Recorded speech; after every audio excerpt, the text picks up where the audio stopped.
What's going on is fucking Megrubbieswet back again.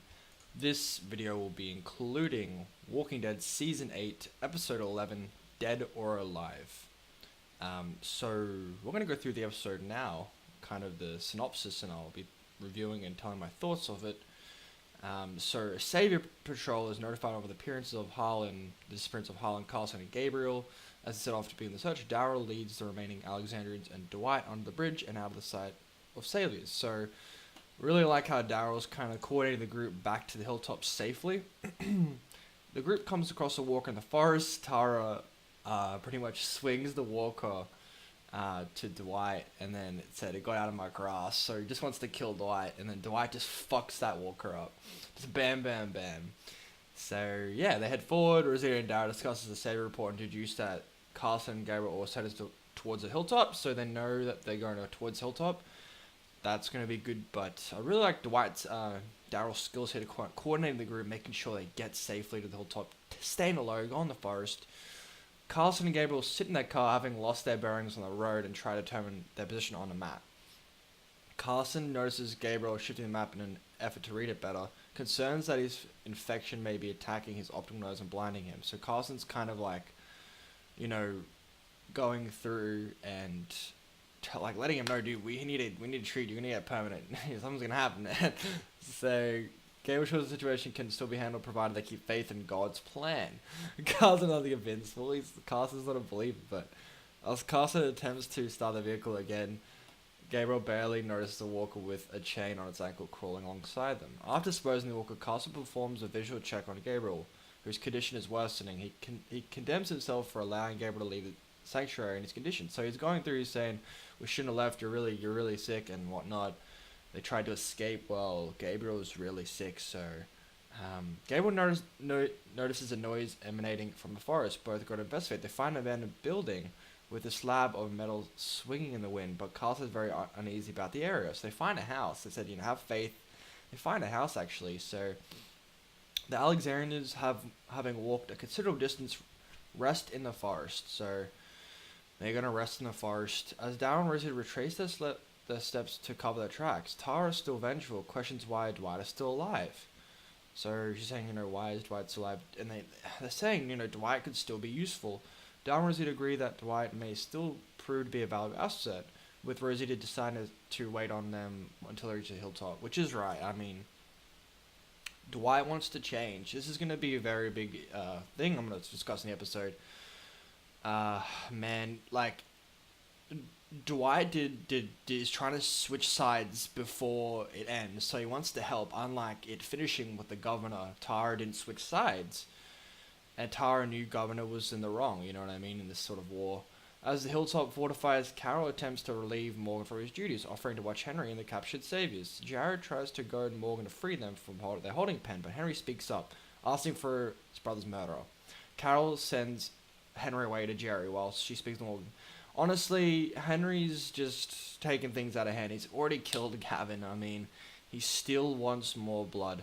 Morgan questions why they simply cannot tell Henry killed Benjamin. We could just say to him, Carol argues that Henry as a young child is still vulnerable. He is. It's not really his. We shouldn't really tell who killed him. We should just say, hey, you got him. Gavin killed your brother, While Morgan believes he's able to handle himself, Carol voices her concerns for both Henry and himself. She relieves him of his duties and assumes a post. He can't handle himself, man. We see this in later episodes. He can't handle himself. Negan went to Eugene, disappointed that Eugene's efforts have not completely alleviated the issues at hand, and that is his two captors have somehow escaped undetected, unaware that Eugene was responsible. So Eugene actually let him go, but Negan doesn't know. Negan affirms that once Carson and Gabriel are caught and brought back to Century, he'll find out about their escapees, escapeeds, or whatever you call it, so whoever made them escape. A note inquires about the events that occurred at Alexandria. Negan questions an inquiry, asking if he cares despite Alexander's actions against him since his defection. So Alexander tried to kill Eugene since he defected. Negan then places Eugene in charge of his own outpost, a small team in charge of crafting ammunition to save. So Eugene's going to try and craft these bullets to try and end the war completely. Well, just have more ammunition in them so they're in. Because when Alexandria runs out of ammo, man, in the war, that saviors are going to win. We're going to have complete control of the communities. Eugene shows concern as Negan claims to view people as a valuable resource. Negan explains that the bullets are a last resort should Rick's group refuse to come to terms with the Saviors, so they're going to blow them all away. Like a motherfucking helicopter. That's what you call it in the comics, boys. For all the comic readers out there, after Negan explains Eugene's security detail, Eugene asks if there will be a wine supply. So, Eugene loves wine, honestly, I don't know. He's like, will there be wine? Carson and Gabriel enter the log cabin, finding it clear of intrusion. So, Gabriel finds a notepad and attempts to read it. He concludes that the cabin was used as a radio station. While Carson is pessimistic about their chances of finding help through the station, having read the logbook and finding several empty entries, Gabriel tries to find light in the situation. However, the moral boost is wiped away upon Carson's discovery of a radio operator having turned after supposedly committing suicide. Yeah, so I think the dude overdosed on some sort of painkillers or meds. We see that later in the episode. But he committed suicide. He was chained up and he had all these pills on the floor when we see in the scene. So this dude committed suicide in his house. Daryl, Rosita, and Tara look over a map at different routes the Saviors can travel from the Sanctuary to Hilltop, finding that the most of their paths can be potentially dangerous. Dwight, however, points out the eternal path through a swamp is seldom used due to the risks it poses against the Saviors. So they're saying, we'll go through the swamp because it's less risky. Since no one goes there. The Saviors, at least. Silence falls over the group, and Tara realizes that they're considering taking the swamp route, voicing her opposition to the plan. The Alexandrians question Dwight's loyalty, fearing that he could potentially turn against the militia the same way he deserted the Saviors. He argues that while he put down his fellow survivors, one escaped, and affirms that he will not return to the Saviors. So yeah, one of them escaped, Laura. Let's see if she gets back and tells Negan. We don't know. We haven't seen it yet anyway in the later episodes, so we're not too sure. Seeing that there is now a price on his head for his betrayal, he solidifies his choice to side with the militia, the survivors, Rick, and all the other communities, accepting that whatever happens to him after Negan's fall happens, or whatever happens after. You deal with me after this is done. Having heard his words, Daryl agrees to traverse the swamps. I would too. The swamps are have walkers and it's dangerous, but you're not going to fight the Saviors at least. Maggie watches over Gracie before Diane enters the room with an inventory log. Food at the hilltop is becoming scarce, and Diane fears the rations will have to be cut down further to be able to survive next week. The situation is worse if they take the captive survivors' rations into consideration. So that's the Saviors' sorry. So yeah, they're saying, if the Saviors, they give them food to Saviors, it's going to be even worse for them. So no one's going to really survive. As Carson searches the room for anything useful, he notices Gabriel sitting up on a bed trying to read an Enderbox container. Carson realizes at the end was exactly what Gabriel needs to combat his infection. So this is God's plan, man.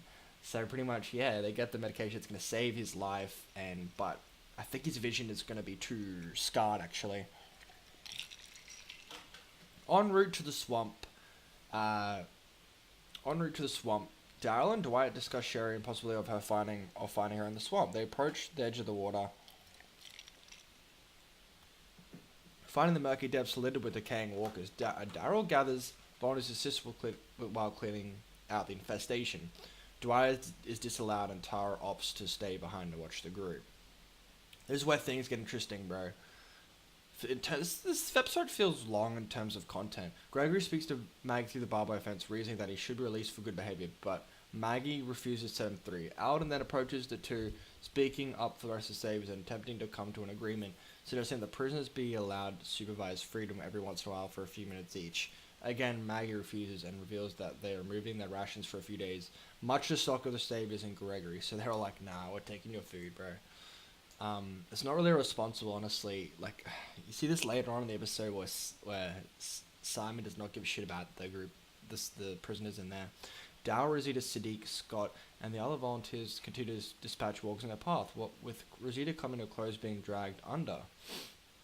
She only got dragged under, actually, nearly died by one of the walkers. Daryl and Sadiq later find a multitude of gurgling corpses blocking their route forward. They press on quickly and carefully putting down each walker in the path. So they clear out of the walkers in the swamp. As the rest of the Alexandrians wait at the bank, Tara spots a small group of walkers in the trees. She asks for a volunteer to help her clean them. Before tossing a knife in Dwight's direction, pick up the knife. He and Tara go towards the zombies. This is where it gets interesting. Having administered the antibiotics to Gabriel, Carson performs another diagnosis, finding that his fever has gone down but his vision's been impaired, so he's lost his vision. He shows concern that Gabriel does not seem too fazed by his predicament. Gabriel instead remains true to his faith in God for the plans of the two of them. As he explains his feelings, he accidentally knocks over a piggy bank he found earlier, and then reveals a set of car keys mapping the other. So he's got so much. Carson reads the map, finding that in fact they're not too far off their destination. So they get a car and a map. So things are looking really well for those two. Dwight swings the walkers with his knife while Tara holds back with her handgun. As they continue forward, Dwight expresses his remorse for killing Denise, accepting that he may not be forgiven for his deed. After putting down the last lobby, Dwight turns out to find Tara holding him at gunpoint. He attempts to reason with her, explaining that his choice to change sides was a sincere gesture. See, he changed sides before the war ended, so he's helping them. He's helped them so much in the war. He killed essentially his own girlfriend. He's done so much damage to the core group of the Saviors without them knowing. I mean, he's changing sides, man, you know. Tara, however, is fixating on avenging Denise and makes several attempts to shoot Dwight, so he ends up shooting the shit out of him. Chasing through the forest, they come to a clearing, but are interrupted by the arrival of Savior Patrol and are forced to hide in the bushes, so the Saviors end up coming near them, and then this is where things get real interesting. So, honestly, he's trying to switch sides before it's over, man. Unlike her switching sides after the war's ended with the government, it's not fair. And I think Tara realizes this later, so which is really good. Carson and Gabriel head outside of the cabin to search for a car. As Gabriel passes through the swing metal sheet, he manages to make out a message written on the side, a warning of traps are in the area. He's too late to warn Carson as he is crippled by a bear trap, so he gets bear trapped. Walks in to swarm the sound of his cries. Gabriel scrambles towards Carson as he fends off the small horde. He barely survives when Gabriel finds a managed to hit the final walk with a lucky shot. So, man, he got really lucky. We could still manage to see that little bit. And that's a pretty funny scene, actually. So, yeah, he ends up saving Carson, and then just at the end there's this huge plot twist. I really enjoyed this episode. I think it was really cool to see all different locations and groups. As the Savior patrol passes, Tara continues to hold Dwight at gunpoint. She then turns her attention towards the patrol, who are inching towards their position. In an effort to divert the attention away, Dwight makes his presence known, explaining that he survived the ambush near Alexandria. He inquires about Laura, to which he learns that she has not been heard from. So he asks, is Laura around? Like, she was with us, and then, he's smart to say that. He then leads the patrol the opposite direction from the swamp, claiming that he did not see any aliens crossing the area. So wow, he's diverting the Saviors away from Alexandria. Dwight has done so much even up before this, and even later chapters he's done a lot, honestly. Tara turns to leave and finds Razia having followed the pair. She asks why she didn't attempt to stop her, with Razia explaining that she would have also pursued him to no end. So she asks why I didn't stop her, with Razia explaining that she would have also pursued him to no end. So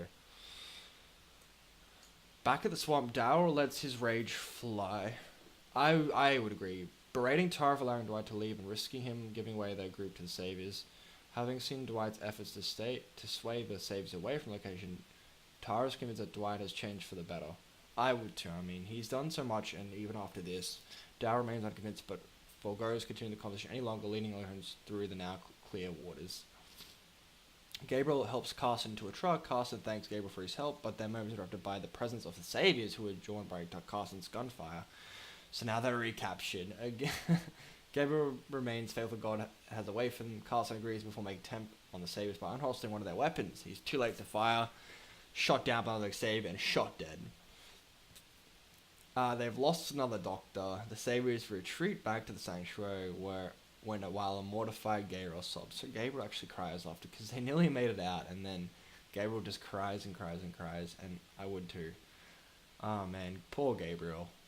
The Alexandrians arrive at Hilltop Caves, bearing news of the town's downfall and the loss of Carl. News of Carl's death brings Enid to her knees in sorrow, and Maggie comforts her. I like how Maggie comforts her because they both lost their boyfriends, but it's different because honestly, Enid and Carl didn't say they loved each other. Maggie and Glenn did, so it's a big difference, but they were still very close. It was like Enid's post-apocalyptic boyfriend.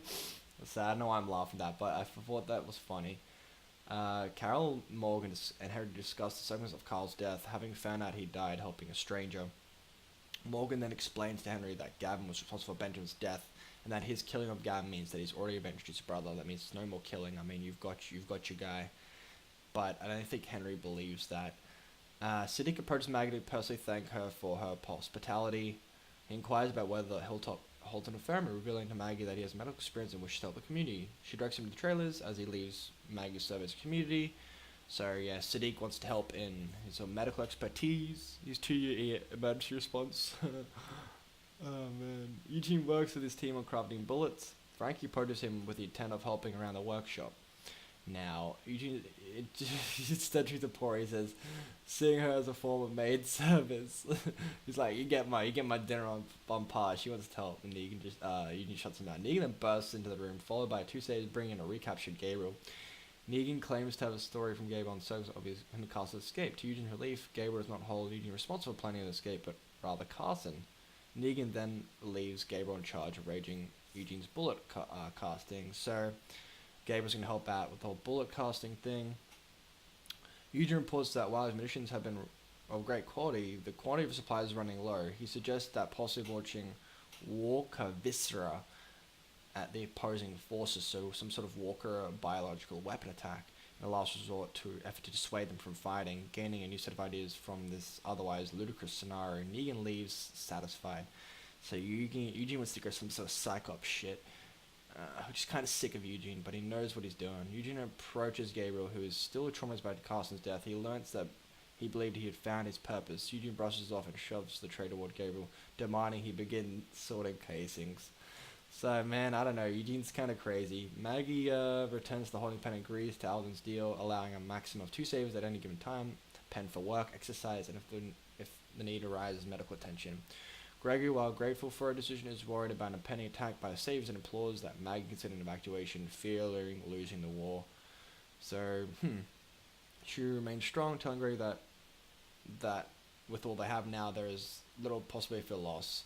So there's little possibility. There's still a loss. I mean, they've lost people. Her attention is brought to the gates when Rick's survival's finally announced. So Rick finally comes. Negan has the remaining saviors at the sanctuary, including Dwight, gathered at the courtyard with several walkers chained to the fences. He relays the process of turning when getting bit by a walker pros that they use it to their advantage, cutting their weapons, and walker remains will effectively taint them. So sort of using some sort of biological weapon. And while the weapon may not kill the enemy, the viscera will create a surefire way for them to be infected. He then coats Lucy on a thick coat of blood and flesh from one of the walkers and displays it to the crowd. So he's trying to teaching the group that infecting them will work. So some sort of biological weapon thing, getting the walker guts in you with some sort of sharp weapon. So an open wound and it'll get him infected. It works like a bite. You just don't get bitten. You just get stabbed with the walker's guts, which will essentially is a bitten by a zombie. You're getting stabbed or with the weapon. So it's probably my favorite part of the episode, revealing that they're going to use Cyclops on the survivors, and also Dr. Carson's Dr. Death. He was pretty cool. We have a few other scenes, the whole Dwight and Tara thing, and them getting back to the hilltop. I really like Daryl in this episode trying to get the community back, trying to step up a little bit. So it was a good episode. It wasn't, wasn't the greatest episode, but it was a decent episode. A lot of people complaining about the season, honestly. They're just trying to make all-out war as long as they can and as best as they can. And I don't blame them for it. It is what it is. I hope you guys enjoyed the video. Sorry about the long-ass review. My bad. And also got a Fear the Walking Dead couple of videos being posted soon. So I'll see you guys soon in a couple more gaming videos. Bye-bye. Megrubbieswet in and out. Yo, I ain't fearing for my team, so they can acquire crew. Yeah, trying to make it.